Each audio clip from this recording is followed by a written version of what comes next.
Good afternoon. Today on Business Success in Six with Stacie, I have Karen Bell here from Bavette Boucherie in Milwaukee, Wisconsin. Karen, thanks for jumping on with me. Yeah, of course. Thanks for having me. It's my pleasure. I would love to ask you 6 questions about your business. If you're ready, we can get Yeah. going. Yeah, sounds good. Awesome. Thank you. When people ask you what Bavette Boucherie does, how do you describe it? That's a good question. We aren't a very traditional model as far as restaurants are concerned. I basically say we're a restaurant and a butcher shop. So we have both components to it. Um, Well, I know you have an interesting background and story as why you decided to start this business. What were your plans when you started the business and how have they changed? Yeah. Well, when I first started the business, it was actually going to be just that butcher shop concept.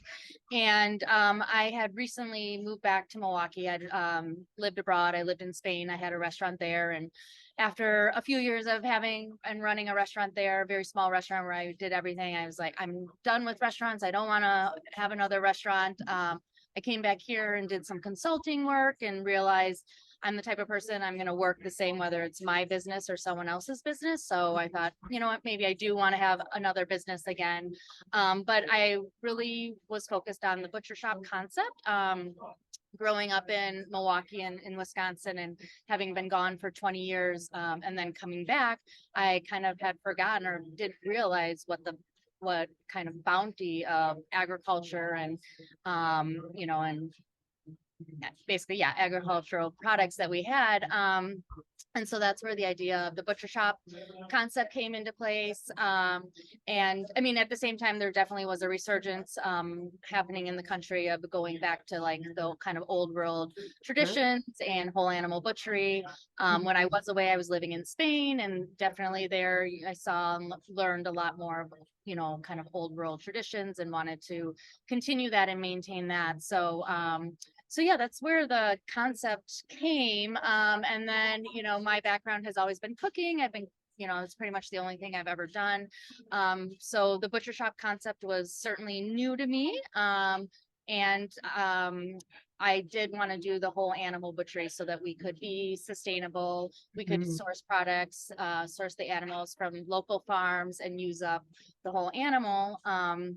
And I quickly learned once we started to do that there's a huge part of the animal that people are not going to buy, from a retail standpoint. So with my cooking background, it was like, well, if I want to continue to do this, okay, we're going to have to take, this piece or lots of ground beef or trim and, make something delicious with it. So we started to do that. And kind of little by little, based on partly demand for more kind of prepared foods. And then also, as I had mentioned, to continue to be able to do that, to bring in the whole carcasses, little by little, it kind of became more of a restaurant. And that just ended up growing so much more so than the butcher shop concept. But we still do it, even though a lot of people don't even know we're a butcher shop. They just know of us as a restaurant, just because that is really where kind of my passion lies. And it actually ended up being a bit of a blessing that it has worked out so well that we are able to maintain this model. We basically, I say we get in an animal and what you see on the menu that week and what you see in the case is from the same animal. We're gotten to a point where we know what's going to sell out of the case and we know what's not, and we are able to create menu dishes based on that. So it really has worked out really well for us to be able to, kind of maintain that, business model that I originally wanted. Sure. That's really, really interesting. And not only has it worked out for you, but it really, really works out for the community and in the environment. So that leads me into our next question. What is the biggest way you impact the community? Yeah, I would say that is it, trying to bring in products that have an impact in many different ways, as you kind of mentioned, environmentally better. It's better for our local economy, for, the community, as far as like a local community and knowing and supporting those people that are raising the food for us, being able to, they put a lot of hard work and respect into their product. And so I always tell people, what cooks when I hire them, that's something that we do here as well. That's very important to do. Also, grass-fed meats are, have been proven to be healthier. and just the way that they are raised is definitely better for the environment. Not only do we get all of our meats from local sources, the majority of our produce, I even have a couple farmers where all year round, obviously there's a shorter growing season in Wisconsin, but they're able to sell a lot of products. So our menu reflects that. Right now in the winter, we have a lot of root vegetables and things of that nature, and apples and pears that our farmers are able to still grow and able to sell her, and so we source from them all year round. That is so wonderful. Thank you for doing that. Yeah. So what is one challenge that you have faced that other business owners could learn from? I think from the beginning, and then it was heightened obviously through COVID, is just you know well various challenges, but I guess the way that I've dealt with them is just being flexible and adaptable. Obviously if you have a business idea and a business, you need to stay true to that idea and concept, for sure. But within that, being able to have some flexibility with what you thought your plan was and where it is going. And so I have kind of let it develop organically a little bit, especially with the butcher shop / restaurant part. And have learned along the way that really was the best thing for what I wanted to do, even though at first I thought I don't want another restaurant. It ended up being the best thing. So being able to be a little flexible and I guess adaptable within your ideals. That's really neat that you say that, because you are still true to what your original idea was as far as using the whole animal, and yet it blossomed into something. And you told me you have between 30 and 40 employees. Did you expect to have that many when you just had the butcher shop? No, not at all. And I didn't when it first opened too. We've definitely grown over the years to be what we are today. Sure. Well, thank you. And thank you for employing other people as well. Yeah. My next question is, what does the future look like to you? And do you have an exit plan? No, I wish I did. No.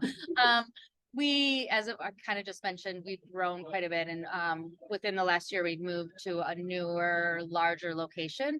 So I'd say right now, my immediate future is really kind of focusing on where we become, and has been enough growth for me as far as right now. So I really want to just kind of maintain it and make sure we're doing the best that we can.